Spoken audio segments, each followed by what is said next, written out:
Today, our goal is to focus on the curriculum, which is probably one of the most important reasons why you will be thinking about MFIN.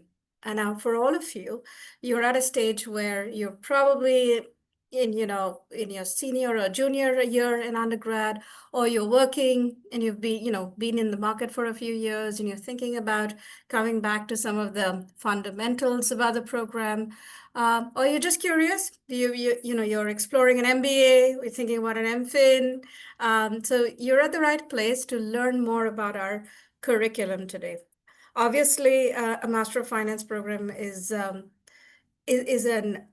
pathway to your career success. And as Diane mentioned, we just had a session on careers specifically, but we do know that in the world of Master of Finance, there are several programs that one can consider, and we believe that we have a very unique curriculum, and I'm so excited to share that with you. So let's start with something that I'm really passionate about. I have been in MIT for almost 14 years now. I was in the industry before that. And what truly keeps me excited about the opportunities of working at MIT is truly this mission that guides the work we do. We, all the four of us here who are on the call today are excited and invested in, shaping future leaders, yourselves, in a way that is grounded in ethics, in principled innovation, in advanced thinking. And that's exciting to me. And our curriculum reflects that aspect of it. So Master of Finance is part of a portfolio of programs that the MIT Sloan School offers. And this is actually a really unique aspect of being in an MIT class, that your classmates are not just folks who are from your own program and in your age and stage group, but from across different experience levels, parts of the world. And it really makes for a very dynamic classroom experience, which truly impacts your learning opportunities here. So let's dive in specifically to the Master of Finance program. It is an 18-month program that starts in the summer, and it has a fall term, a spring term, a summer internship, and another fall term. So that is typically the program. A handful of folks go into the 12-month program, and we can talk a little bit about what that is. Essentially, the degree requirements are exactly the same. It's just a much more compressed period of time, and it's well suited for students who either have a job or are sponsored or are very focused on what they're trying to get out of their Master of Finance. What I love about our curriculum is that it has a very strong core that stands the test of time. It was built by Professor Merton and Professor Lowe and, stalwarts in the field who understand that in order to have a master's degree in finance, there are some fundamental principles and things about the markets and tools you need to know. But the markets will keep evolving. And what you need to know to be successful in those markets will be something that we will teach through the electives. So the beauty of our program is it's a strong core that is not flexible, but the electives are, and the pathways you can create out of the program are customizable, tailored to your career interests. And that is extremely unique. The most fundamental difference about an MIT education is, I would say, this whole notion of applying what you're learning. It's part of our ethos. It's part of our motto, mens and manos, which means the mind and hand. And so action learning or application-based coursework is something that is very essential and is a required part of the MFIn experience. We also have some interesting optional concentrations. You can think of it as some kind of a major, maybe, where you can drill down on certain areas of finance that you want to develop more specialized skills and knowledge in. It's also good as a signaling tool for your career purpose. And so we have 5 of those: capital markets, corporate finance, social impact and climate finance, financial engineering, and a new one that we introduced on fintech. So that's kind of the summary at a high level on the curricular side. That's what we are focusing on today. Now, I can jump into some of these. I can go through each and every single concentration, but I won't do that. So, I talked about the fintech being a new concentration. So every concentration is comprises of some finance courses that you would like to take or you would be required to take, and then a bunch of electives that are not just finance, but gives you much more interdisciplinary way of thinking. So, fintech, for example, there is a course that we want all students to take, which is on consumer finance and fintech. But then you have these different opportunities to take courses from VCs, from financial engineering. You can go more advanced, analytics and machine learning. New Enterprises is a fantastic course taught by our Martin Trust Center for Entrepreneurship. You typically will find a lot of MBAs taking this course.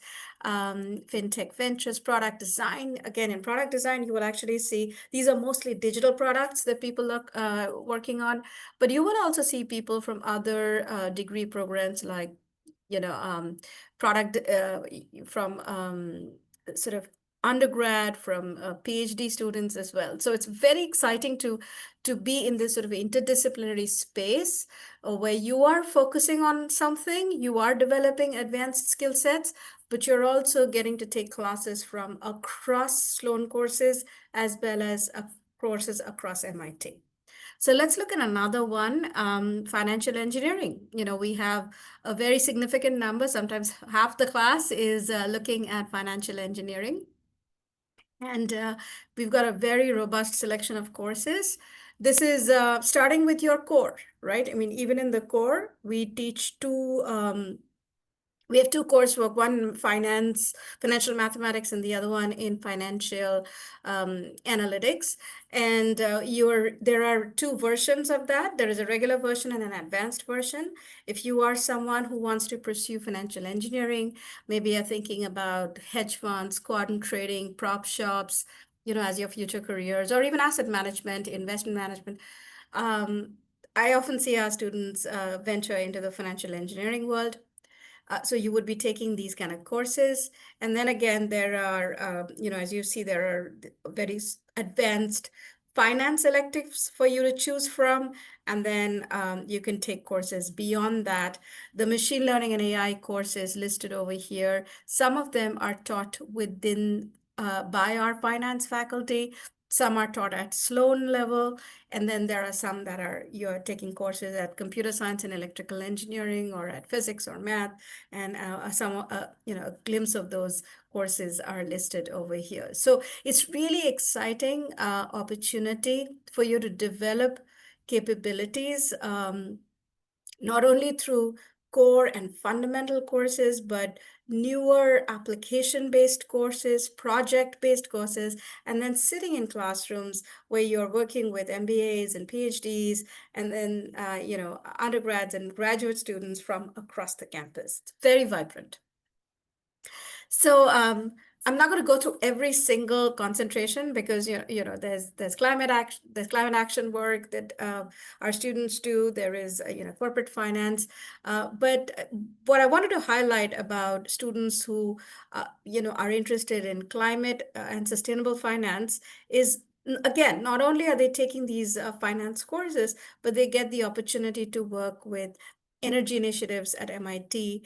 That particular course over the energy market dynamics in a decarbonizing economy, I think most likely this is a course that is offered from one of the engineering side of the campus. So it's exciting that you can be in this environment where you're learning finance, you're learning tools, you're learning how to think about business problems, organizational problems, and then go as deep and quant as you want on certain topics.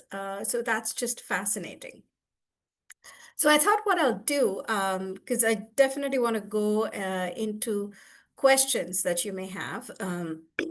But before we jump into all the questions, let me give you an actual taste of what students have done in the past, because that helps to understand and relate to this whole gamut of coursework.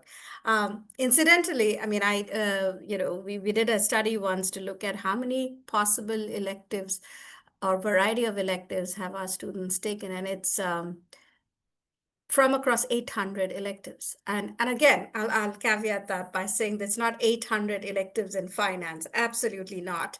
But you're at MIT. So if you want to take a class in fluid dynamics, you can do that. So, and that's not going to be the whole listing of your coursework. But if you're curious about something, and if you just want to take a couple of courses outside of sort of the finance and related fields, you're absolutely welcome to do that. So let's dive in and see. So this is, let me think, let's go back to that. Yeah. So this particular student, I'm trying to remember. Okay. So this student, comes from an engineering background, and his goal was, if I remember him correctly, his goal was, and he is working in a quant research capacity in an asset management company right now.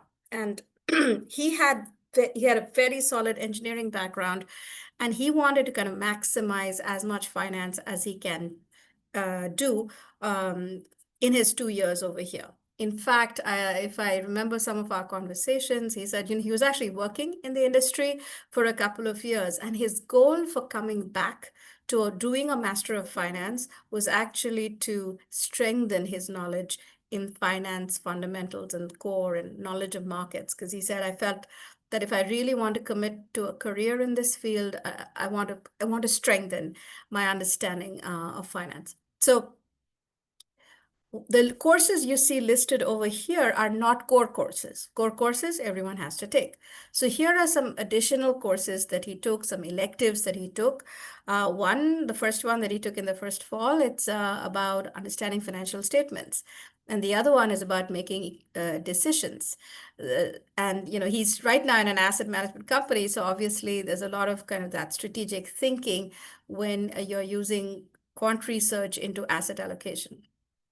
And then he did Finance Lab. He did a phenomenal Finance Lab project. He took the advanced finance courses. He obviously took asset management.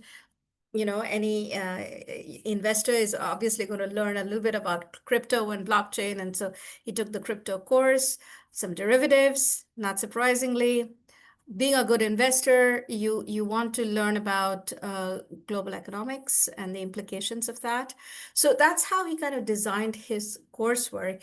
And an interesting course that he took, you'll see Corporations at Crossroads. This is something he took in his second fall when he came back from his internship. And he said, this is a course where senior leaders, some C-level executives, a lot of CEOs come to the class, and it's a class actually taught by our senior leadership at MIT. And these executives discuss with students what difficulties, what real challenges they faced at certain junctions of their career, and how they thought through that decision making. So again, this is a really well-rounded portfolio of courses where a student with an engineering background, very strong quants, is pursuing a quant role right now, really wanted to strengthen his understanding of finance and global economics. Let's look at another student. This is a student who had a certain amount of quant background, but not as much as the previous person we were talking about. And so one of the things you will notice is that this student, they took a little bit more coursework in like economics, decision-making, programming. If I remember this person correctly, this person had a very strong background in economics and statistics, but hadn't done enough programming. So they actually took one of the intro courses that computer science department offers to sort of strengthen that aspect of their programming skill sets. And again, you'll see the student also took a course of leading in ambiguity. So what's exciting is that our students absolutely focus on the fundamentals. They develop some extremely strong quantitative skill sets. Um, but they also don't do that in the absence of the context in which they're going to be, working in.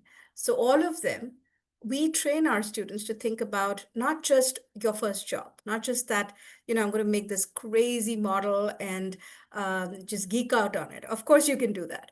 But the idea is, how can you actually become a finance leader in the future and, start thinking about some of the more macro aspects of running an organization while also studying the depth of quantitative finance.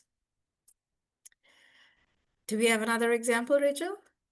Probably not. So maybe at this point, Katie, would you like to tell the students about sort of the arc of how this experience goes? I know that you advise hundreds of MFIN students, and you're probably more suited to talk a little bit about that arc of that experience. Yes, thank you so much, Ermi. So, as you will notice here, first and foremost, we have a summer start. This is really what sets the MFIN program apart and sets our students up for success by getting ahead of the game. In the summer term, this is an accelerated, abbreviated summer term that takes place during July through August. That sets the foundation for your learning at Sloan and more largely at MIT. During the summer term, you will be enrolled in 4 courses, which are part of your mandatory core in the program. And these courses will lay the groundwork for more advanced studies and those that you can tailor later on in the program. After the summer term in the fall, you will continue some of your core studies with financial markets, corporate finance, ethics, which is a half-term course, and analytics. Here you have the options for advanced or regular analytics. Also, during this time, some students begin their action learning requirement with a pro seminar or take electives. Following that, this is when students really start to dive in and curate their studies to their specific career. They do this through the type of action learning requirements that they enroll in and the projects that they are ultimately assigned to, as well as their restricted electives and the more large electives that they take at Sloan, across MIT, or even cross-register for at Harvard. This allows students to pursue a concentration if they like, enroll in a certificate program, or just deepen their studies in an area that might be suited for them in terms of their recruiting for an internship or a full-time position. So, our unique period during January is part of IAP, which is Independent Activities Period. This is when our very popular finance lab runs. And then it goes into the spring term, which runs from February through May. After May, students in our 18-month program pursue their internships and then return in the fall for their final term. At this time, this is when students in the 18-month program would complete a communications requirement, which is really tailored to finance careers and communicating the data and the day-to-day work that you are doing, as well as finishing up their elective studies and any additional concentration, certificate, or other opportunities such as a thesis independent study they may be pursuing. Students in the 18-month program finish their studies in December and are conferred in February and welcome back to celebrate in May or June of the following year. Thank you, Katie. Thank you so much. And all of this amazing experiences is taught by our world-class faculty, comprising Nobel laureates, global experts, practitioners in the field. The one of the new courses in AI research in applications, AI and research and finance has been launched by Hui Chen and Leonard Kogan, who's our faculty director, as you can see. And again, just fantastic courses. There were several questions around how we stay on top of the trends and how we evolve our curriculum. It's one of my favorite questions to get, because I love to boast about how our courses keep changing every year. We have this course list that you're going to see on our website, and while the core remains sort of more or less the same in terms of the coursework, the content changes, but new courses are constantly added. We've had, 4 new courses in AI and this year that have been added in sort of the intersections of AI and finance in different ways. And one of them is being taught, it's called AI and Money, and it's being taught by Professor Gary Gensler, who was the former chair of the SEC. And the way he's thinking about the course is how the presence of AI and its influence on financial markets requires you to develop more critical thinking capabilities. On the other hand, Professor Kogan and Professor Chen has introduced an AI and machine learning research course in in finance, where you're literally learning how to model various types of financial phenomena and risks using AI. So, for example, there's a course, there's a team that is looking at political risk and volatility. There is political risk and firm valuation. There is a team that is looking at trading volume and volatility alpha. So from very quant applications of AI to critical thinking using AI, it's just so exciting that our coursework keeps changing. And as the fundamental aspect, as I was talking about, is action learning. It's you have these amazing courses that allow the students to take the classroom learning in across public and private markets into real world projects that you can do throughout the year. So that's just so phenomenal. So with that, Diane, is it back to you, and then we can pick up some questions. Yes, it is. Busy answering some of those questions. That's great. Thank you all for all these great questions that are coming in. We are working very hard to get to all of them.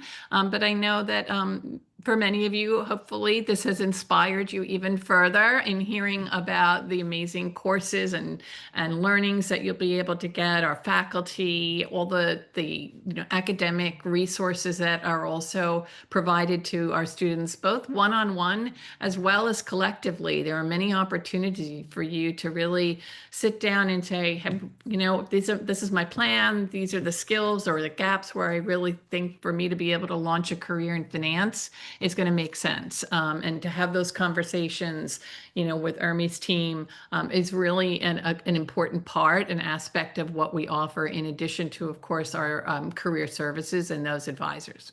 So in terms of the application, I'm just going to quickly go over this because this is all available online. The application is live.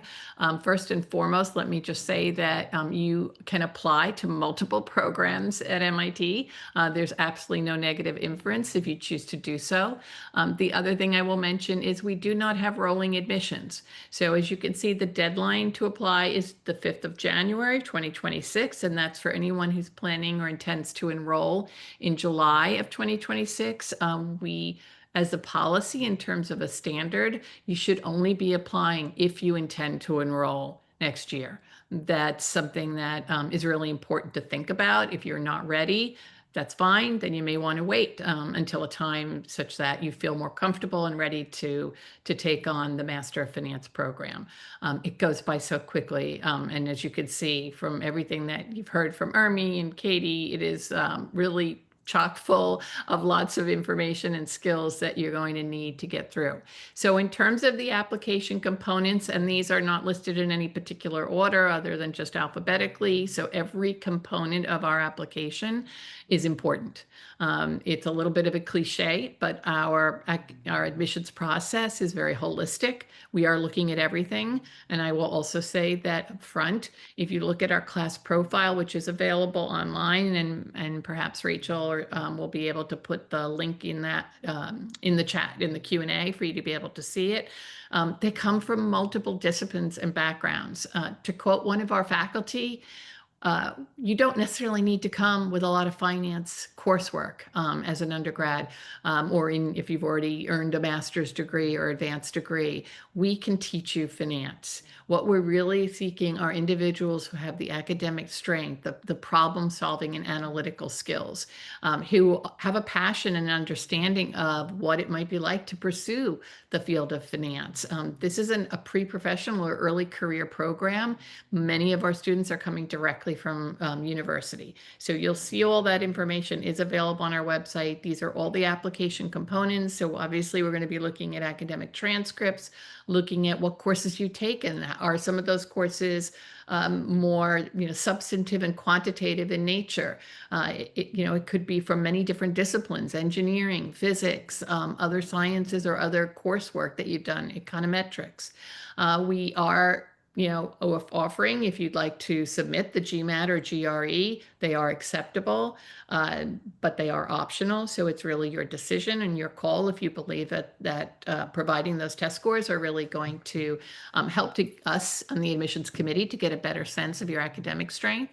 And then we are looking for 3 letters of recommendation. This is all detailed out in the application itself. We're looking for 2 academic and 1 professional, meaning, presumably you've had some internship experience, so a more recent internship. We're also looking for relevant coursework. The MFIn program is a deep dive into quantitative finance. A lot of the essential foundations in work such as mathematics, and we ask about this in the application, whether that be calculus, statistics, probability. These are all really ways to help you to be able to thrive in the program, given all the financial modeling and the stochastic processes and vector analyses and all the different aspects of the program that you're going to be working on. So we are looking at some specific coursework. You may be able to do some of that online if you haven't been able to do that as part of your undergraduate or graduate studies, and that's perfectly acceptable. And then if you have any professional certifications, we're happy to see those as well.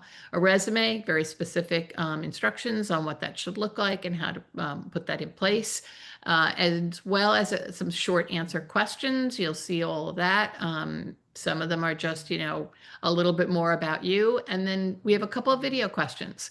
I would say, one is a way for you to introduce yourself to your future classmates and for them to get to know who you are a little bit better, as well as the admissions committee. And then there'll be one question that's a purely randomized, what I would call general interest, non-technical question that will be a timed one. But again, this is all part of, as I said, all of these components are really important and part of helping us to understand who you are, why you're applying to the Master of Finance program, and hopefully to demonstrate that you'll be able to thrive at MIT. Okay, so how are we doing on questions? I'm going to actually stop. This is the general email that you can certainly send questions. I believe we also have a specific one for MFIN, which is on our website. And maybe Rachel, if you can just put that one in the chat or Q&A, because I know there's a specific MFIN admissions email that you can send to us. And then again, if you want to scan this QR code to join us at an upcoming event, both virtual or in person, please go ahead and do that. But all of this information around admissions is available on our website and in the application. So I am going to stop sharing my slides and lean into our other folks here, Rachel, Katie, others. Are there any questions in particular that we want to answer live for that be of interest in terms of the curriculum? Let's see. Okay.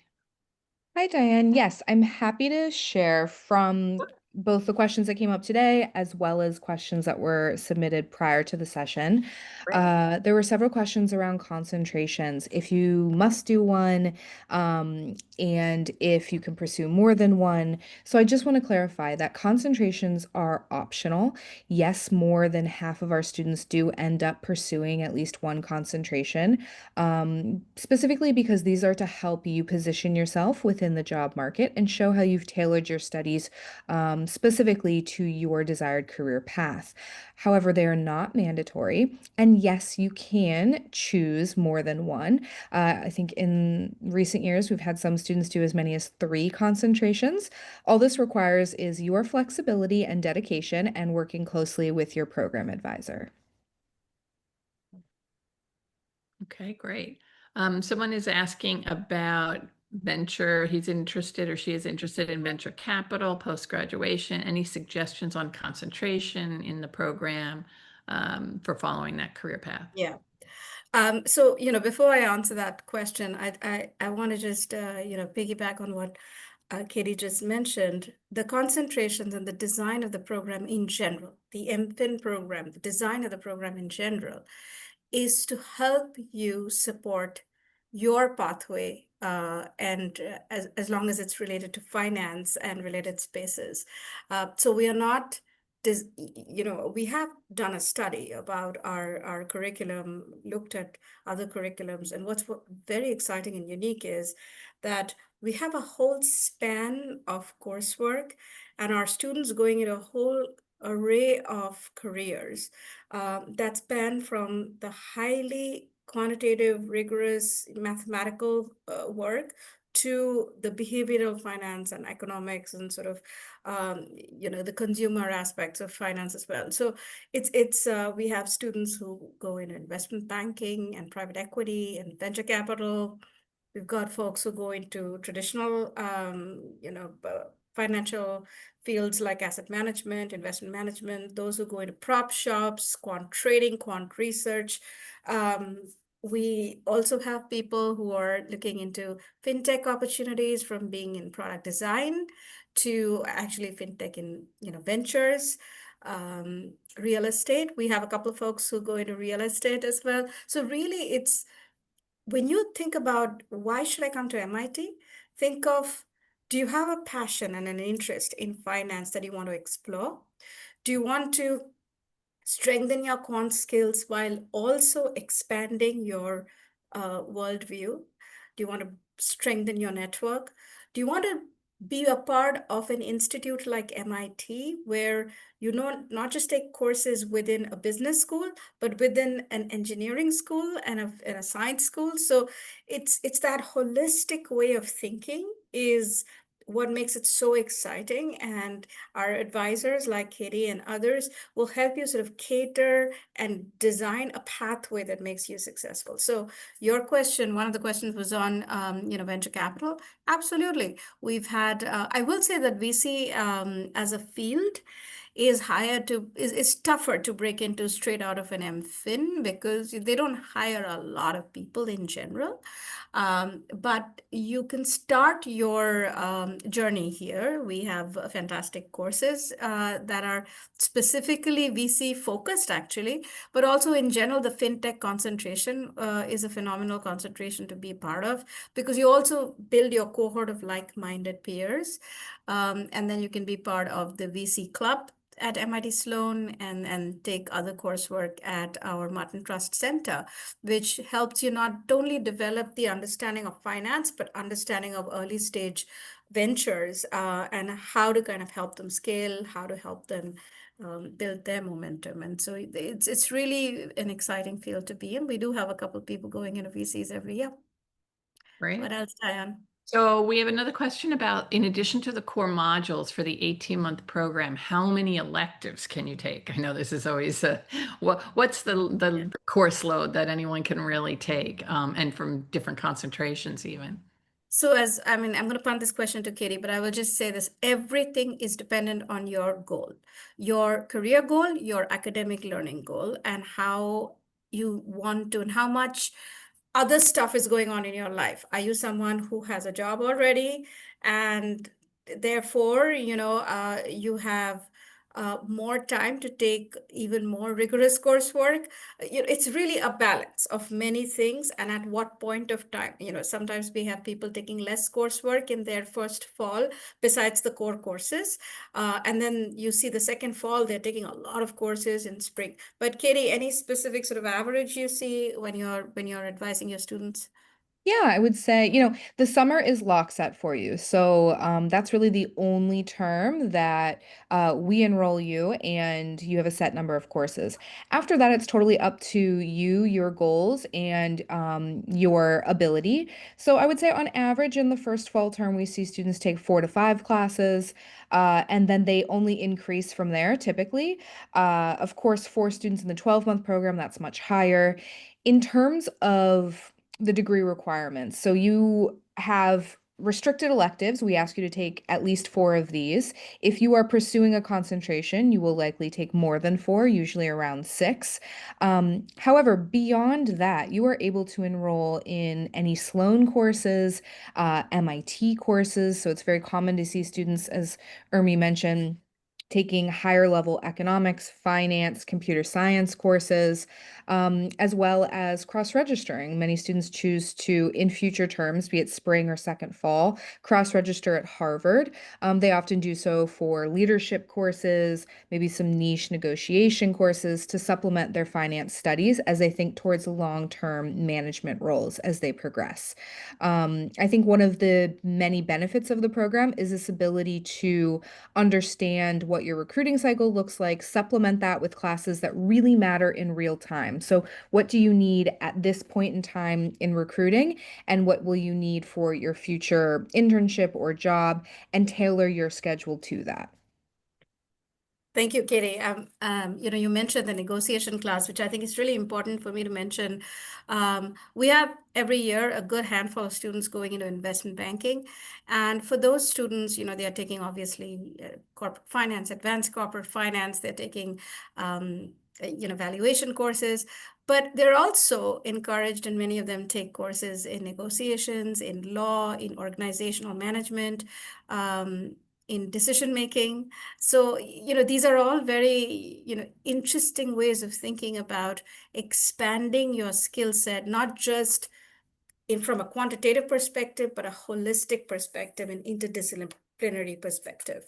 And while I'm on the topic of investment banking, you're going to hear me say this many, many times, but if you are interested in pursuing an investment banking internship, you must be looking into those opportunities by, early during winter. So January, February are often the deadlines, and so this catches our students in surprise. It's basically even before we've given decisions about MFIN. So just please track that on your own. That is extremely important. We don't control the market. Diane. Yeah, no, great. So we did have, I know, I think, are we running short on time here? So I want to make sure there's a lot of questions about the application. Can I just say to all of you, we have many info sessions that are already posted, recordings of them that are more specific to the application and admissions process. Encourage you to take a look at those. We will have an application tips webinar coming up in another month and a half. So definitely stay tuned for more information. The application really is a great resource.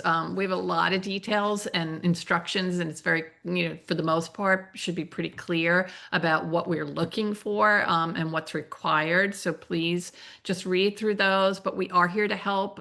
Please email that MFIN admissions email address if we don't get to some of your application questions today. I want to take the time that we have with Ermi and Katie to really focus on more of the core, the curriculum itself.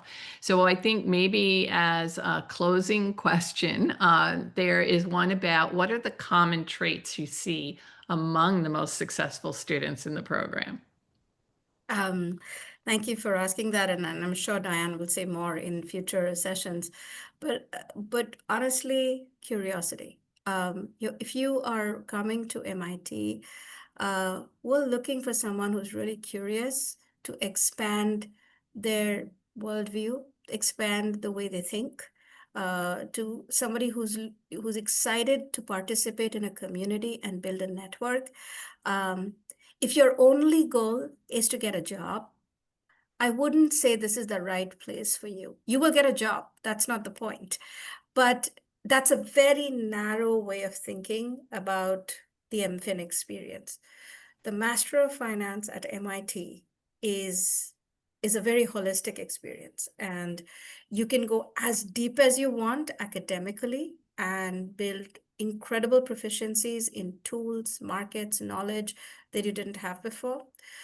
But you're going to make the best use of it if you want to build a network, if you want to if you're curious, if you want to hear about talks that are happening in different parts of the campus that really expand the way you think.